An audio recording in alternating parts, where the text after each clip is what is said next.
Good morning, students. Let's start with electric fuses. What would happen if electric control is not kept under control? Just imagine that if the flow of electric current in a circuit operating in our houses exceeding beyond the normal level, what will happen? The wires will get overheated and it can cause damage to the electrical appliances, and even it can lead to a fire in the wiring. This kind of situation can arise if there is problems like fluctuation in the voltage, if there is a voltage fluctuation, or if we are using higher load appliances, like if we use together all the items like immersion rod, AC, or any other appliances like press. At that time the load will be more. Then connections of many devices to a single circuit or a short circuit. So if this situation arises, so to protect the electrical installations in the houses or buildings, we use safety walls which are called as fuses in the circuit. So what is a fuse? Fuse is a metal wire which is connected to a live wire. This is how a fuse looks. The fuse wire is made up of any metal or an alloy. Here there is a fuse wire which is attached like this. Okay, so this is made up of an alloy or a metal which has a low melting point. So low melting point, it is usually either tin or an alloy of copper and tin. So why it is having low melting point? Because if anyhow the voltage increases or if there is a load on the circuit, since it has a very low melting point, immediately it will melt and this will break. So this wire is fitted in a cartridge which is made up of either glass or porcelain. So whenever strong current flows through this, what happens? The wire or the fuse wire, it melts and due to overheating, and it will break. And once it is broken, the circuit is also open and the electricity will not flow through it. So in an electrical wire, in any of the electrical wiring, the fuse is the weakest link. Okay, the fuse is the weakest link. Why? Because it protects the whole electric circuit. Nowadays, at first people used fuse, but nowadays people use miniature circuit breakers. They are called as MCBs. Okay, miniature circuit breakers. They have replaced the fuse. And why is it so? Because they can be operated automatically. Whenever there is any short circuit or very high amount of current flows through the circuit, it automatically comes down. The switch gets off.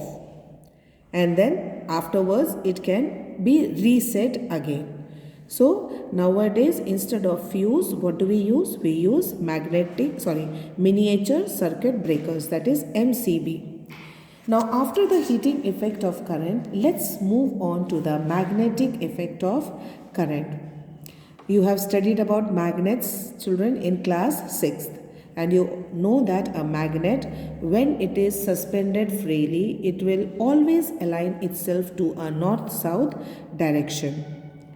So it was a scientist or a professor of physics, that is Hans Christian Ørsted, who discovered that a wire which has current will be able to deflect any of the magnetic needle. And then further he also found out that the direction of deflection depends on the direction of the current. So magnetism produced by current is called as electromagnetism. We can see this by performing an activity. What do you have to do? You have to take a magnetic needle. Here is a magnetic needle, then copper wire, switch and battery. You have to place the compass needle on a table and then you have to hold a long copper wire between your hands in the north-south direction on the top of the needle and connect it to the two ends of the battery, and then you allow the current to flow through. What will you see? We will see that there is a deflection in the compass needle. The deflection will be seen in both the directions, okay? If you hold it other way around, it will defend here, and depending on that means it will always align to the north-south direction. So that means, and if you switch off this, you will see that there is no movement. So what does this prove? That whenever current flows in the wire, it starts behaving like a magnet. And when it starts behaving like a magnet, it creates a magnetic field around itself, because of which the magnetic compass is deflected. So this is known as magnetic effect of electric current. And using this only, you can make a electromagnet also. In an electromagnet, we take a piece of soft iron inside the coil, okay, and there is a coil which is just wound around this iron core. Then when you pass electric current through it, the pieces of iron will get attracted towards itself temporarily. So this kind of magnet is called as electromagnet. Why? Because it is working on electricity. These electromagnets can be made stronger by winding large number of turns. बहुत सारे turns. जितना ज़्यादा turns करोगे उतना strong electromagnet होगा. And usually we take copper wire for this. So the wire should be insulated and wound around a piece of soft iron, and this soft iron acts as a temporary strong magnet when current is passed through it. The substance around which the coil is wound is called as the core, and this coil is also called as the coil is called as solenoid. Okay, so whenever you switch on the current, this will attract the iron pieces, and when you switch it off, this iron will lose its magnetism. You can make an electromagnet at home also. It's very easily. If it is very easy. How can you make? You can just take a very long nail, and then you have to wind several turns of copper wire. इसके चारों ओर लपेट लेना है. Okay? Keep on insulating it with the copper wire around the nail. Connect the two ends of the wire to the battery, and then switch on the electric supply. You can bring some pins and keep it here. So you will see, children, that when electric current, when you switch on, put on the switch, the electricity starts flowing, and the pins which were kept down, it will get attracted towards the nail.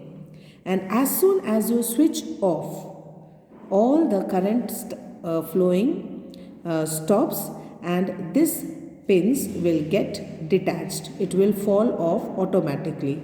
So you can see here that on passing electric current through the coil, the nail has started, this is an iron nail, the nail has started behaving like an electromagnet. That is why it attracted all the pins.